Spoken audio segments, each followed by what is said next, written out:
People we talked to here in Billerica said even though they weren't directly affected, at least not much by this water, their hearts really go out to the people who are dealing with all that water in their homes, in their basements, and especially those who can't get home yet. Now here's the question, what do you do if sewage backs up in your basement? Ron Sanders is live tonight in Lexington. Ron, cleaning companies, home cleaning companies are absolutely inundated today. They are 24/7. One told me they were getting about 4 calls a minute, and they are flat out. We're in one of a number of homes on Saddle Club Road in Lexington that was flooded with contaminated sewer water. It's already been pumped out, but the water continues to seep in here, which is very aggravating for the homeowners.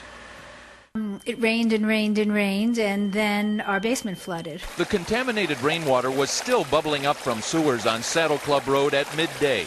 Dr. Judy Fine-Edelstein and her family moved musical instruments and keepsakes from their basement as best they could, but they couldn't move the water until reaching experts at a company called Absolutely Dry. This is minor in the scheme of things in life compared to, the natural tragedies and trauma and Haiti and Hurricane Katrina, but it's very, very annoying and frustrating. Yesterday the water was to about here. Judy's neighbor, Nancy Feld, fared a little better, partly because of special drains and some homespun ingenuity.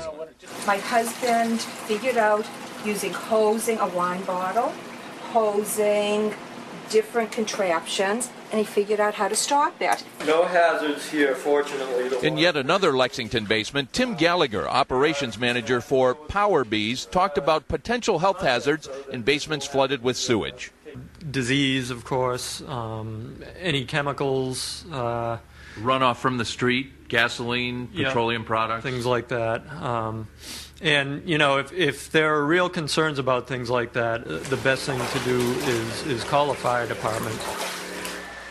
The Lexington Fire Department and the Department of Public Works in the town say they've received about 400 calls for flooded basements, 100 of which said they had raw sewage in their basements. We should say that this house is owned by a doctor. We're well aware of the hazards and are being careful about that. But frankly, it's aggravating for a number of homeowners here who wish the town and their insurance companies would do more for them.